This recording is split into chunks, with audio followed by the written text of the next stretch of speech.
할렐루야. 이 새벽에 나오신 여러분들을 축복합니다. 피곤하시죠? 원래 4일째 되는 날, 3일째 되는 날도 피곤하지만 4일째 되는 날 더 피곤하지요. 이제 하루 남았습니다. 옆에 계신 분 인사합시다. 끝까지 승리합시다.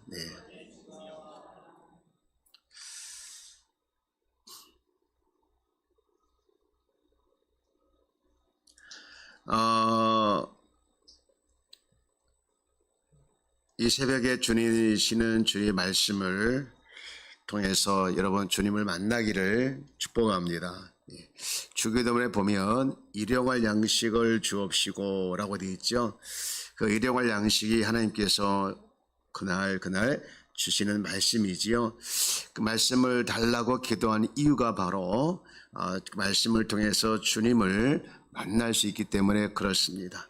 오늘도 주께서 들려주는 말씀이 일용할 양식이 되고, 그래서 그 일용할 양식을 통해서 주님을 만나는 우리 귀한 성도가 되기를 축복합니다. 오늘 예수님께서 십자가에서 하신 네 번째 말씀인데요, 우리 다시 한번 46절만 읽어볼까요? 시작. 제9시쯤에 예수께서 크게 소리질러 이르시되 엘리 엘리 라마 사박다니 하시니 이는 곧 나의 하나님 어찌하여 나를 버리셨나이까 하는 뜻이라. 아멘. 너무나도 잘 알고 있는 말씀, 엘리 엘리 라마 사박다니. 이 말씀은 예수님께서 너무 고통이 깊어가는 그 순간에 하신 말씀인데, 이 말씀을 통해서 알 수 있는 십자가는 저주의 십자가다, 이렇게 볼 수 있습니다. 여러분, 이 말씀에서 우리가 느낄 수 있는 주의 마음은 어떤 마음일까요? 첫 번째 마음은요, 고통이 점점 심해지고 있다, 그렇게 볼 수 있죠. 나의 하나님 어찌하여 나를 버리셨나이까. 이 말씀에서 느끼는 게 뭐냐면, 예수님이 어떻게 이런 말씀을 하실 수 있을까? 하나님이 버리시다니, 하나님 버릴 수 없는데 예수님께서 이렇게 할 수밖에 없었던 이유는 바로 너무 고통스럽다라는 의미가 될 수 있는 것이고요. 두 번째로 이 말씀을 통해서 우리가 느낄 수 있는 주의 마음은 뭘까? 다른 게 아니고 하나님께로부터 저주를 받았다, 그런 생각을 하게 되어집니다. 여러분, 어찌하여 나를 버리셨나이까? 구약에 보면 제사가 많이 나오잖아요. 그 제사를 위해서 반드시 짐승을 잡아야 합니다. 짐승의 피가 필요하기 때문에. 그래서 여러분, 짐승은 죽어야 합니다. 그래서 가능한 빨리 죽이기 위해서 급소를 찌른다고 하지요. 그래서 금방 죽여서 이제 가능한 고통 없이 죽게 해서 피를 받아서 제단을 뿌린다고 하는데, 여러분, 죗값만 치른다면 그냥 죽으면 되는데, 여러분, 예수님께서 이렇게 고통스럽게 십자가에서 달려실 이유가 뭐냐? 그 이유가 뭐냐? 그 이유는 사실 예수님께서는요, 우리가 당할 저주를 당하셨기 때문에 그렇게 큰 고통을 당하신 것이었어요. 여러분, 말씀을 한번 볼래요? 갈라디아서 3장 13절 말씀을 보면 이렇게 돼 있잖아요. 다 함께 읽어볼까요? 시작. 그리스도께서 우리를 위하여 저주를 받은 바 되사 율법의 저주에서 우리를 속량하셨으니 기록된 바 나무에 달린 자마다 저주 아래 있는 자라 하였습니다. 이 기록된 바가 어디냐? 신명기 말씀인데, 신명기 21장 13절 말씀도 보면 그렇게 되어 있죠. 맨 끝에 보면은 나무에 달린 자는 하나님께 저주를 받았다, 이렇게 되어 있습니다. 여러분, 예수님께서 지금 이 말씀을 근거하면 십자가에 달리신 것은 예수님 뭐냐? 저주를 받으신 거라는 거예요. 우리가 받을 저주를 받으신 것이죠. 죗값을 치르시고 저주까지 다 떠안으셨기 때문에 지금 그 고통이 너무 심해서 나의 하나님 어찌하여 나를 버리셨나이까, 그렇게 지금 절규하고 계신 것이죠. 그러면 우리가 받아야 할 저주는 뭔가요? 여러 저주가 있지만 죄와 마귀의 종이 되는 것, 그리고 온갖 질병과 환난 속에서 평생 살며 또 죽음의 공포를 느끼며 또 죽어서 영원한 지옥에서 고통을 당하며 그리고 그거 끝나지 않잖아요. 후손 내까지 이르러 죄값이 대물림 가지 않습니까? 이것이 바로 우리가 받아야 할 저주라는 것이죠. 율법의 저주, 죄의 저주. 근데 이런 저주 중에서 가장 큰 저주, 그러니까 저주 중에 가장 큰 저주가 뭐냐? 바로 하나님께로부터 버림받는 저주, 관계의 단절이 되는 것이 가장 큰 저주라는 것이죠. 여러분, 하나님께 단절된 사람이 여러분 호의시고시 간다고 해서 그게 편안할까이가 아니죠. 얼마나 그 인생을 비참하겠습니까? 평생 버림받았다, 평생 버림받았다, 그런 생각을 하고 사는 사람은요, 정말 살아도 살아가는 것이 아닐 것 같아요. 자살한 사람들의 특징은 아무도 나를 돌봐줄 사람이 없구나 하면서 결론 내리는 것이 그거라고 하지 않았습니까? 제가 어제 아내한테 들었는데 용인에 어떤 50대 남자가 가장이 일가족을 그리고 노부부까지 다 살해하고 자기도 죽으려다가 이제 잡혔다고 합니다. 저도 그 얘기를 듣는 순간 나도 모르게 순간 그 미친 거 아니야? 그랬어요. 어떻게 그렇게 가족을 무참하게 살해할 수 있는가? 사업에 실패하고 아무도 없어서 아마 그렇게 했다는 얘기를 추측해 봤습니다. 여러분, 버림받은 것, 또 관계의 단절, 이것이 저주 중에 가장 큰 저주인데요. 예수님은 지금 그 저주를 감당하고 계신 거예요. 그래서 지금 이런 고통 속에 부르짖고 있는 것이죠. 사실 예수님은요, 영원 전부터 성부 하나님과 성자 하나님과 하나였습니다. 한 분도 떨어진 적이 없는 그런 분이었었죠. 여러분, 우리도 가끔 보면 혼자 있을 때가 있기도 하지만 버림받았다라는 생각을 가질 때가 있어요. 여러분, 그런 경험 한 번쯤 해봤을 거예요. 그때마다 어떤 생각을 가졌습니까? 두렵죠. 두렵습니다. 왜 두렵냐? 이 죄성으로 인한 저주 때문에 두려운 거예요.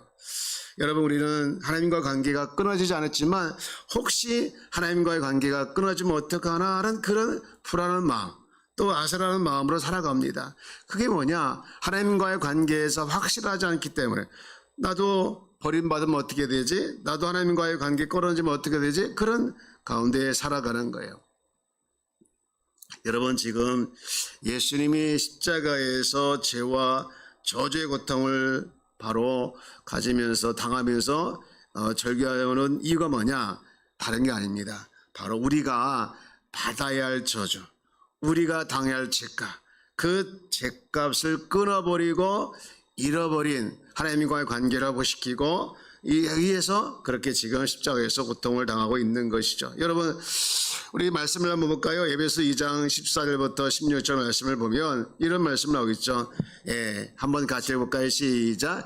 그는 우리의 화평이신지라 둘로 하나를 만드사 원수된 것 곧 중간에 막힌 담을 자기 육체로 허시고 법전문으로 된 계명의 율법을 폐하셨으니 이는 둘로 자기 안에서 한 세 사람을 지어 화평케 하시고. 16절 다 같이요. 16절 시작. 또 십자가로 이 둘을 한 몸으로 하나님과 화목하게 하려 하심이라. 원수된 것을 십자가로 소멸하시고. 조금만 띄워주세요. 이 십자가로 둘을 한 몸으로 하나님과 화목하게 하려고, 원수된 것을 십자가로 소멸하려고, 그렇게 해서 지금 십자가에서 예수님께서 고통을 당하면서 절규하고 있다는 거예요. 그래서 이 저주의 십자가를 보면서 우리는 하나님께서 주시는 메시지를 알아야 되는데 그 메시지가 뭐냐? 세 가지인데 첫 번째는요, 우리는요 절대 버림받지 않는다, 이 확신 속에서 살아가야 합니다. 저를 한번 따라볼까요? 절대로 버림받지 않는다. 여러분, 주님이 담당하신 이 저주의 십자가 때문에 우리는요 어떻게 됐습니까? 저주받게 됐을까요? 저주받지 않게 됐을까요? 저주받지 않게 된 줄 믿습니다. 여러분, 주님으로부터 우리가 관계가 단절되지 않게 되었다는 거예요. 그래서 우리는 날마다 버림받지 않는다, 저주받지 않는다, 이런 확신 가운데 살아가야 될 줄 믿습니다. 여러분, 그래서 십자가를 바라볼 때마다 어떤 마음이 들어야 되냐?